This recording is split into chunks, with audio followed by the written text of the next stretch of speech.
tere kõigile, tänases saates me räägime Loodusajaloomuuseumist.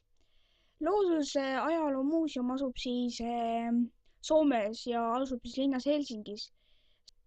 Muuseum asub Helsingi kesklinna lähedal ja see ehitati aastal 1913.